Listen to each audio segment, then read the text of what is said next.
My dear Sushma, आज जेव्हा मी कॅलेंडरकडे पाहिलं तेव्हा लक्षात आलं की आजचा दिवस किती मॅजिकल आहे.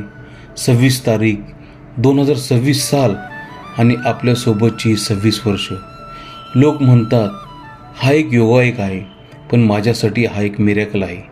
26 वर्षापूर्वी जेव्हा तू माझ्या आयुष्यात आलीस तेव्हापासून माझं जग बदलून गेलं. आपण सोबत हसलो, सोबत रडलो, अनेक स्वप्न पाहिली आणि ती पूर्णही केली. सुषमा, तू माझी पत्नी नाहीस तर माझ्या आयुष्याचा आधार आहेस. कुमारच्या आयुष्यातलं सगळ्यात मोठं सुख म्हणजे सुषमा आहे. आज हा दिवस मी तुला एकच वचन देतोय, पुढची अनेक वर्ष, अनेक दशके आपला हात असाच हातात राहील. कुमार आणि सुषमा हे दोन नाव नाही आहेत, तर 26 वर्षाचा अतूट विश्वास आहे.